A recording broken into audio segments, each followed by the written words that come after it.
bit. It was like, when the going gets tough, are you going to just completely be done? And so at that point, I lost it, and I thought this woman was not in my corner. So if I feel like you're not Team Brandon, if you're not here for me, you gotta go. Hey guys, and welcome back to Little Black Book. You already know what time it is, baby. We're here to give you guys a review of Married at First Sight. Yeah, we're going to talk about Brandon and Taylor once again, baby. Watch out for the other reviews that will be coming out in the next few days. You understand? Listen, if you're new to the channel, make sure you like, share, subscribe, and that bell button for notification of the uploads. Boom! And for those of you who are returnees, you ain't got the minerals, baby. You already know what time it is, baby. If you can't handle the heat in the kitchen, you know what you can do? Get out. If you can't handle the heat in the kitchen, Chile, you better exit, please, right here. Bye. Listen, we're talking to you guys about Brandon and Taylor in this episode. Wow, wow, and wow, and wow. Okay, let's keep it calm and let's get into this and break it all the way down. Here's my issue. Brandon, okay, is showing the most dangerous of acts and arts that we have seen on this show, bar probably last season. What's the white guy's name? I've forgotten his name. And also, who was the other guy that we see? Luke as well. The last two seasons we've seen some very dark arts males behaving in certain ways. What my biggest concern here was that, we get introduced to Taylor and the fact that she's at home and she's moved in, because they had to move in. She moved in by herself. So she took his stuff from the hotel to the airport, got it onto the plane, got it checked in, I'm guessing, or whatever, and then gets home, because he didn't pack anything, gets home, delivers, starts doing everything at home, and he's not picking up the calls, he's not picking up the texts, he's not coming home for a few days. This is a level of abuse we cannot stand for. What I want to allude to is this. Any man watching this, any ladies watching this who are going to rear up men, we must teach them that you do not deal with pain in this manner. Hire bus ride to the airport. It's very childish, and he was disrespecting me. Wow. Right. I know what I'm going to take, and I know how I should be treated. It cannot be accepted. Do not wait for your child to be 15, 16 and telling him how to behave with women. Okay? Let's not wait to that point. I'm saying women reason because a lot of us dickhead men unfortunately leave women single, and the single women have to rear up these men. Man them too, who are going to be fathers, do not let your men, your boys, be boys. You understand? They must be taught the ways of men, proper behavior, where there's accountability and responsibility on who this man is meant to become and how he treats the opposite sex. There is no point for men to realize when they've got only when I've got a daughter now I'm gonna, now I know how to treat a woman. Don't be stupid. Not gonna wait till then, when you've hurt a whole stream of hearts before then, because that's somebody else's daughter. So you're talking about your daughter, there's a whole stream of daughters you've hurt. We don't want that to happen, right? So let's get into it. This not coming home is a punishment. You're trying to punish Taylor, trying to hurt this poor woman, right? To make her feel the way you're feeling, Again, you're trying to manipulate her into a situation where she feels what you're feeling. Now, I don't know exactly what you're feeling, Brandon. What I do know is that when you flip out at the whole bus and and blind, And I brought it down to the bus where Brandon was having a full-blown meltdown. I'm gonna go give you some real mother. At the whole bus, we've got a problem. He shuts down when he's apparently he shuts down in certain scenarios. And what I've seen is not necessarily a shutdown. What I've seen is an excuse to behave lewd and to be rude. You understand? And that there's not this. It feels like there is not potentially 100% all there. You know what I'm saying? We've seen this from the very first episode when, they made up as well, because he was saying that, he doesn't like cameras in his face, etc., etc. We saw that, right?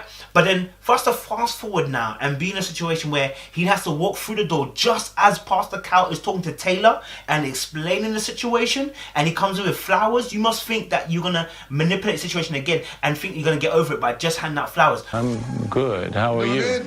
You don't sound too good. I'm great, man. I'm a little, yeah, you too.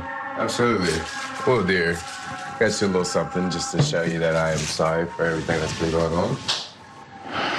What's happening? I know that love requires acceptance, but we're not accepting this behavior. It's unacceptable. It's not loving. It's not becoming. You understand? Love is patient, man is kind, love is enduring, love doesn't count no wrongs. We get that, yeah? But love also is not abusive. Yeah, love is not intentionally trying to harm the individual with. Love is not absent. Love is not trying to wrestle and control the individual. Love is not suffocating. So let's not accept certain behaviors.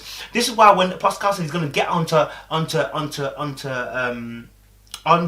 Brandon, I wanted more. I wanted to see more. He got onto him, but I want to see more. It is unacceptable beyond unacceptable. It's at the point where we have to address something in its most heinous form.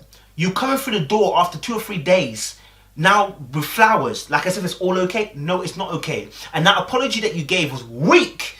If that was me and Pascal, I would be like, is that the apology you're going to give? I mean, that little, you know what, I take responsibility for my action. No. You need to talk to your wife, my guy. And I need to see some serious dialogue going on, fam. I'm not going to force feed any words to you. I want to hear serious dialogue about where you went wrong, what you done wrong, how you're going to rectify that. Because he did say, you asked him that. To be fair, Pascal said to him how he rectify it. I don't remember too tough what he said. Because there was nothing really coming from his mouth that was of substance. You understand? There was nothing really coming from his mouth that was of substance. He needs psychiatric help. He needs some therapy. Because that's where he's at. Whatever's affecting him is traumatic. And it's going to cause absolute emotional scarring for Taylor. We shouldn't wait until Taylor is down in the dumps and feeling absolutely battered and bruised before we jump in and say, listen, this guy needs therapy. He needs to talk to someone professional. Do you understand? Let's not make entertainment of people's mental health, please. You know what I mean? Let's not. Why is it affecting you this way? This is a new level of vulnerability for me. I'm a very reserved, private person. Was it right for you to go to Married at First Sight if you weren't ready? Like, if you weren't ready to behave yourself, do you think it was right for you to be married at first sight? It sounds like a very selfish decision to be making when you know you're not ready to be able to be the person you need to be for the individual person. Because some of the behaviors are just outlandish. You know, you know what? It's like the Luke and Katie situation all over again. It's like, we're seeing someone who is exhibiting traits that are so toxic and harmful. It shouldn't stand. There should be more intervention from Pascal and them. What kind of gripped me was that when Pascal was questioning him, he said something that which was on the verge of paranoia. He said with some time to myself, and I had a meltdown because I felt like I was being played. And this goes back played by who? Everyone, all involved. Something about, I can't remember what he said, and then Brandon said, oh, you know what, you know, everybody's out to, you know, I wanted her to be on my side, and it's like everybody's out to get me. And I was like, what? Everybody's out to get you? Everyone's against you, brother. Are you okay? And when I hear that, that reminds me of someone very close to me who was going through schizophrenia. The paranoia that comes with that. You think everyone's against you, you hear voices, you think everyone's trying to get at you. And that's where I feel like Brandon's at. That's why I said to you, like, this is not normal. Like, some of the things he's exhibiting are not, I want to control this woman. This is more of a case of there's a mentally impairment there, it seems like. And that needs to be checked. Do you know what I'm saying? Like, that needs to be checked. Because it doesn't make sense. Like, and this is why the social media one on the last episode made more sense, where he's like, he's trying to control the narrative in a sense of, because, look, he feels like whatever this girl is doing, it's going to be a detriment to him. You know what I'm saying? Because you heard him say about he wanted to make sure that, oh, you know, that she was on his side, and the fact that he wasn't on his side made him angry, and it made him feel a certain way. It's like, bro, like, what do you want her to be on your side for, bro? Lost it, and I thought this woman was not in my corner. So if I feel like you're not Team Brandon, if you're not here for me, you gotta go. Bro, you was moving mad. Like, you was moving mad. Instead of you just go and just let them film you as you're gonna get the water, you're moving mad from the last episode. You know what I'm saying? Got nothing to do with her. It's got everything to do with you. And that's why I'm really concerned by that as well.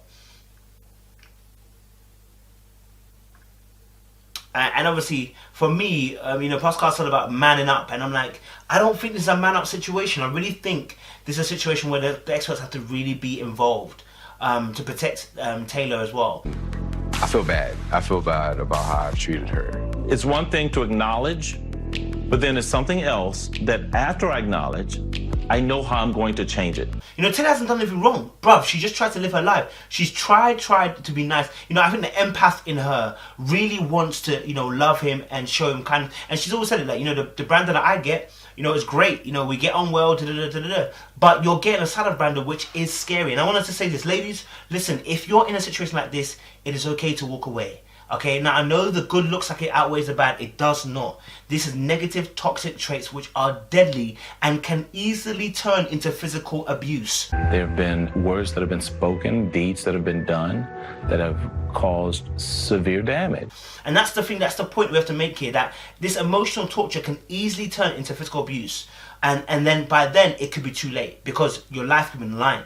You know what I'm saying? So for me, looking at the situation from the outside in, I don't like it. I don't like the way Brandon's behaving. I don't like the fact that he came into the house with flowers thinking it was okay after what he did. You know, I don't like the fact that obviously, you know, he doesn't fully understand the accountability of what he's actually done. It doesn't sound like he took full responsibility of what he's actually done. Because I don't think he understands what he's done. You know, he's been getting a blind and a pass. Nah, my G, I'm not about it. I'm not about it. Honestly, I'm not. Alright, guys. Thank you for tuning in to the Brandon review. Make sure you like, share, and subscribe. We'll be having Mecca and Michael come with you too as well, and Zach and Mindy. So watch out for those as well. Hey, make sure you like, share, subscribe. And you already know, baby, you ain't got the minerals, baby. Get your t-shirt down below, baby. You ain't got the minerals, baby. You mighty lean.